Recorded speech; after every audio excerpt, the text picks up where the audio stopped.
342.60 கோடி ரூபாய் மதிப்பீட்டில் கட்டப்பட உள்ள மாமல்லன் நீர்த்தேக்கத்திற்கு அடிக்கல் நாட்டினார் முதலமைச்சர் ஸ்டாலின்.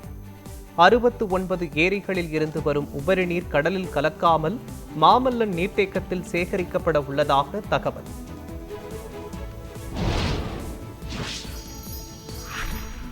சென்னையில் எடப்பாடி பழனிசாமியுடன் கொங்கு இளைஞர் பேரவைத் தலைவர் தனியரசு ஆலோசனை நடத்தியதாக பரவிய தகவல். எடப்பாடி பழனிசாமியை சந்திக்கவில்லை என தனியரசு விளக்கம். கரூர் விவகாரம் தொடர்பாக தவேக தலைவர் விஜயிடம் 2வது முறையாக நடைபெற்ற சிபிஐ விசாரணை நிறைவு. உணவு இடைவேளையையும் சேர்த்து சுமார் 5.5 மணி நேரம் விசாரணை நடைபெற்றது.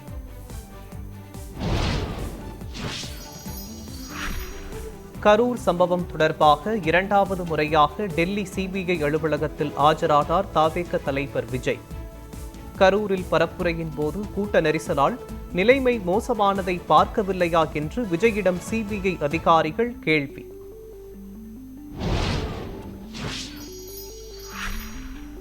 கரூர் கூட்ட நெரிசலில் 41 பேர் உயிரிழந்த வழக்கில் குற்றப்பத்திரிகையில் விஜய் பெயர் சேர்க்கப்பட உள்ளதாக தகவல். பிப்ரவரி 1 அல்லது 2ஆம் வாரத்தில் முதற்கட்ட குற்றப்பத்திரிகையை தாக்கல் செய்ய சிபிஐ திட்டம்.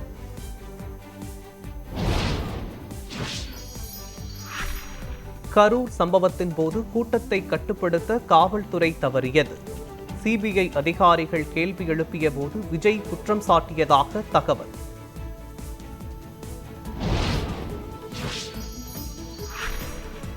ஆம்னி பேருந்து கட்டண கொள்ளையை வேடிக்கை பார்க்கும் திமுக அரசை மக்களின் வயிற்றெரிச்சலே விரைவில் வீழ்த்தும். தமிழக பாஜக தலைவர் நயினார் நாகேந்திரன் விமர்சனம்.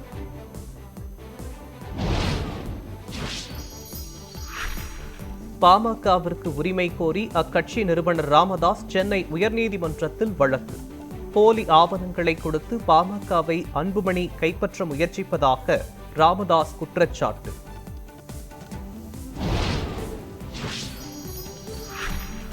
பாஜகவின் தேர்தல் அறிக்கை மக்களுக்கு தேவையான அடிப்படை திட்டங்களை பூர்த்தி செய்யும் வகையில் இருக்கும். பாஜகவின் தேர்தல் அறிக்கை தயாரிப்பு குழு தலைவர் தமிழிசை சவுந்தரராஜன் பேட்டி.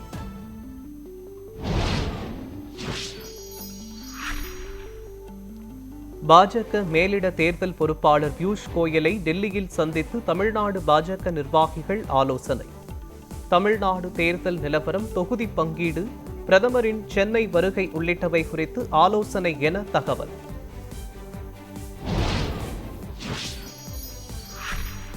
தமிழகம், புதுச்சேரி, காரைக்கால் பகுதிகளில் இருந்து விலகியது வடகிழக்கு பருவமழை. வரும் 21ஆம் தேதி வரை வறண்ட வானிலையே நிலவக்கூடும் என வானிலை ஆய்வு மையம் தகவல்.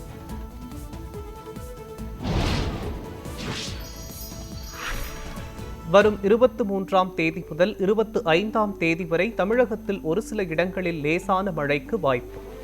சென்னை வானிலை ஆய்வு மையம் கணிப்பு.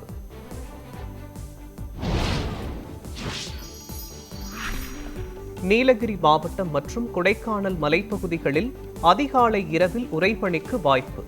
பொதுமக்களுக்கு வானிலை ஆய்வு மையம் எச்சரிக்கை.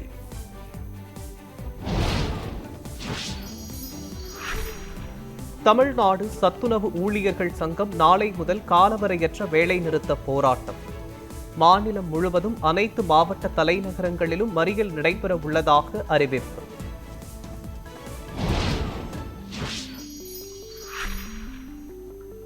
சத்துணவு ஊழியர்களின் கோரிக்கைகளை திமுக அரசு நிறைவேற்ற வேண்டும். தமிழக பாஜக முன்னாள் தலைவர் அண்ணாமலை வலியுறுத்தல்.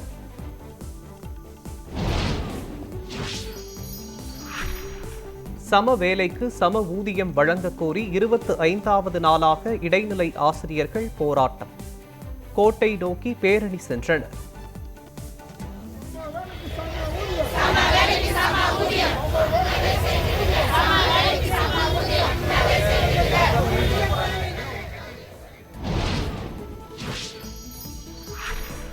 பதிமூன்றாவது நாளாக பகுதி நேர ஆசிரியர்கள் போராட்டம். போராட்டத்தில் ஈடுபட்ட ஆசிரியர்களை காவல்துறையினர் கைது செய்தபோது தள்ளுமுள்ளு.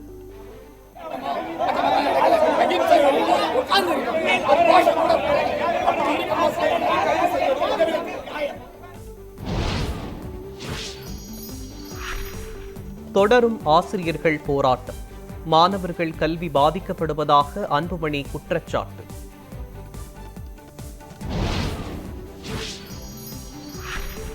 தமிழ்நாட்டில் வாக்காளர் பட்டியலில் பெயர் சேர்ப்பதற்கான கால அவகாசம் நீட்டிப்பு. நேற்றுடன் கால அவகாசம் நிறைவடைந்த நிலையில் ஜனவரி 30ஆம் தேதி வரை நீட்டித்து தேர்தல் ஆணையம் உத்தரவு.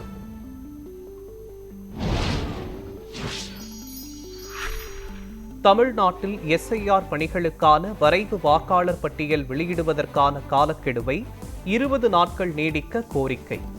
உச்சநீதிமன்றத்தில் தவிக சார்பில் மனு தாக்கல்.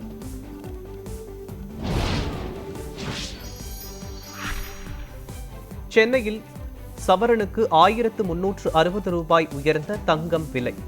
வெள்ளி விலை கிலோவிற்கு 8000 ரூபாய் அதிகரிப்பு.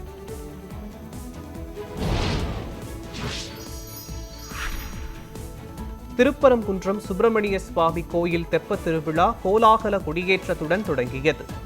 சிறப்பு அலங்காரத்தில் காட்சியளித்த முருகப்பெருமானை மனமுருக வழிபட்ட பக்தர்கள்.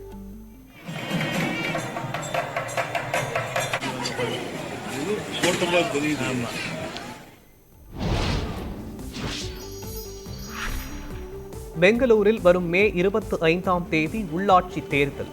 வாக்குச்சீட்டு முறையில் தேர்தல் நடத்த தேர்தல் ஆணையம் முடிவு என தகவல்.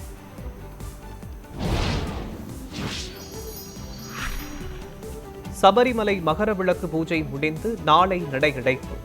இன்று இரவு 10 மணி வரை மட்டுமே தரிசனத்திற்கு அனுமதி.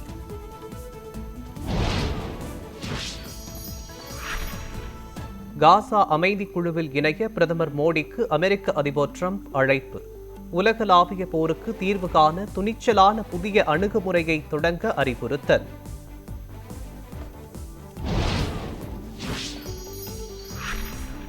சிலியில் கட்டுக்கடங்காத காட்டுத் தீயால் 200 வீடுகள் எரிந்து 18 பேர் உயிரிழப்பு. 50,000த்திற்கும் மேற்பட்டோர் வெளியேற்றப்பட்ட நிலையில் விமானம் மூலம் தீயை அணைக்கும் பணி தீவிரம்.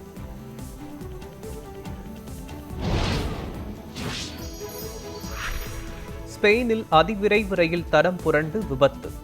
21 பேர் உயிரிழந்ததாக அந்நாட்டு அரசு தகவல்.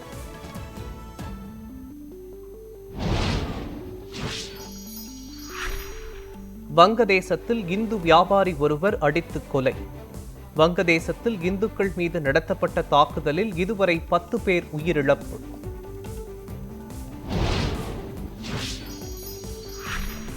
செர்பியாவில் அரசிற்கு எதிராக மாணவர்கள் பேரணி. ஜனாதிபதி அலெக்சாண்டர் உசில் அரசில் ஊழல் நடப்பதாக குற்றச்சாட்டு.